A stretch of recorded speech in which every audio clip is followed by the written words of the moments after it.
chemotherapy is curing more patients than IV chemotherapy. I think most of us are beginning to think that it probably, the intraperitoneal administration of chemotherapy is giving patients longer remissions, but it's probably, I have a suspicion that it's not curing more patients. So it's definitely probably worth it if you're free of your cancer for a longer period of time. But many of us are suspicious that it's not getting rid of the very last cell. That's my current thinking. Does that answer your question? If you've had remission for quite some time, do you recommend having CA-125 annually? You know, I don't think there is good, yeah, it's a very good question. And there are a couple of, so you always have to ask the person, so I'm a medical oncologist, I'm interested in immune therapy, I'm interested in trials. So if you do a CA-125 and we pick up something early, then I can get you onto a trial more easily. And I think the one thing that CA-125s annually or every 3 months or whatever they do, you can end up getting more chemotherapy from a medical oncologist if you're having routine CA-125s. But in the various studies, they haven't been able to show that patients live longer. Now, I recommend, the patients that I'm following, I follow their CA-125 mainly because I would prefer to sort of know what we're dealing with and then and react accordingly, and at least you know what all your options are. But in terms of, can I tell you that it definitely will result in longer life if you do active screening? I don't think the data is clear on that front. Dr. Butler? When you do the pathology, when the pathology is done post-surgery, do they look at the number of lymphocytes and counts? Yeah, that's a great question. So we don't, and that's one of the things that we're actually in collaboration with Dr. Kendall Reed. We are going to start a program where we're going to look at patients, in addition to the genetic typing of the patient's tumor, we're going to look at whether there's infiltration of tumors with lymphocytes and whether there's a correlation between the genetic findings and these findings within the tumor. One of the challenges with tumor-infiltrating lymphocyte studies is that it's actually pretty laborious. I'm not a pathologist, so my collaborators in the pathology department have to do a lot of that work, and we're going to be trying to figure out ways to do it more simply so that that could possibly become part of standard of care. So if I go and I can now ask for a large panel for my markers, so can I go and ask for my pathology be reviewed to see if I've got lots of lymphocytes? Well, it's in the research realm, and it's something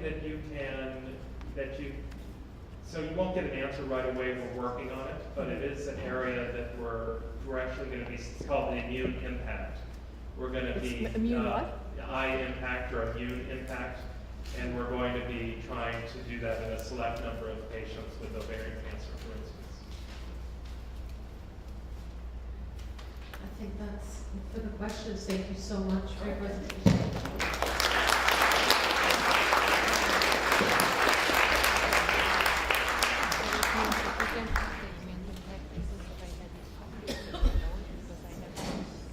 What? Yeah, so she said earlier that we can go and get it. So that brings us to the end of a very, very incredible day yet again. And this day would not be possible if it weren't for our sponsors. So I want you to take a look in your booklet on page 2. And I'm going to make a big deal about this because these kinds of things are not possible without the support of sponsors. So really shouting out Nikki Ledin, Ovarian Cancer Canada, Oringer, Ingelheim, Sapor, Iota Creative, Adobe Consulting Services, and you have seen her running around the room all day. Where are you? There you are. Mary Elizabeth Armstrong, and illnessprotection.com as well. So support these folks, right? Because they support you. So really, really important, and a round of applause for our sponsors.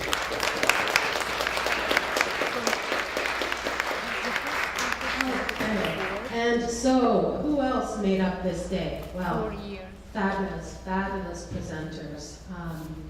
Want to thank Dr. Suzanne Campbell-Reid, and you stayed the whole day. Thank you so much. That was wonderful. And I just had a wonderful presentation from Dr. Marcus Butler. Thank you. And Jerry, are you here? Jerry, hi. Thank you so much for your wonderful presentation. I believe Helen and Mark had to leave, but we thank them and we just clap for them. So what else makes a day like this possible? Well, tables and chairs didn't just magically get here. What we did today didn't just magically happen. Presenters didn't just say, oh, I'm walking down the street, I think I'll stop into the Y on Grosvenor and spend the day. There are a group of women who are my heroes. They are fantastic, and I would like them to stand now. This is the OVCA Peers, the Planning Committee. So Nikki, Jennifer, Linda, Diana, come on, please stand. We want to see who you are. Diana, and stay standing, stay standing. Sharon, Erica, Lynn, Margaret, Jenny, Carla, Carol, and Francis. Thank you so much. You are inspiring. Thank you. And we're going to get a picture of you. Not now, but we're going to get that picture, so don't disappear. Okay?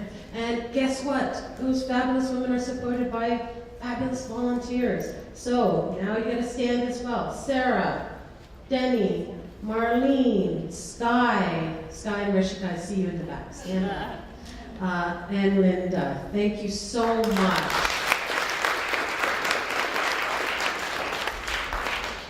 So how do we know we did a good job? Because you tell us your evaluation forms. Okay? On the table, if you can take a minute to fill those out, one of our folks will be around to pick that up from you. You may have seen me at the front on my cell phone today. I was not recording, I was tweeting. I was tweeting about ovarian cancer. And we want you to do the same thing. Get on their Facebook, get on Twitter. Myself and Beth Jordan 6 and Sky 7 Cats. We've been tweeting today about ovarian cancer. You can go on Twitter, you can retweet, you can tweet your own stuff. And please link at Ovarian Canada in there. That's Ovarian Cancer Canada's Twitter. And if you can hashtag it with OVCA Peers. Right? We want to make some noise. We're not going to be silent. So we want you tweeting, we want you on Facebook. And to that end, on May 8th, what will you be doing on May 8th? If you have any questions, I can help. Right? You will be making noise, you will be engaged, you will be engaging everybody around you. Because what do we know? Early detection. We need to raise awareness, we need to raise funds. May 8th. Turn Facebook teal, turn Twitter teal. And I guess, just before Sharon wants to say something, it's always an honor and a privilege to share this space with you, and thank you so much for inviting me to be here. Please remember, you are your best advocate, and knowledge is power in the fight against this disease. So as allies, as caregivers, as we've been dealing with ovarian cancer, very important that you are present and aware and engaged. The proceedings for today will be available at the OVCA Peers website in about 2 to 3 weeks. So you notice that there's been taping and filming, so there are lots of information there for you. And we refuse to continue to be overlooked and underdiagnosed. So thank you so much for your energy and your time and your Sunday being here, and just the energy that you co-create and what that means going forward. So I'm going to hand it over to Sharon, and again, thank you so much.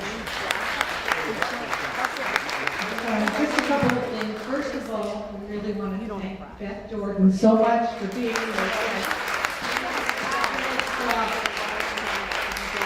Second of all, I know the timing isn't great, but we do have a meeting tomorrow night at the Oldest Club, or one of our regular meetings, and we have two doctors from Princess Margaret to be there. Dr. Wilson and Dr. Lulu, oh, I never pronounce that name, I apologize. But they will be talking about palliative care and basically, getting over the stigma of palliative care. So it should be a good meeting, and that's at 6:30 tomorrow at the Oldest Club. Thank you so much.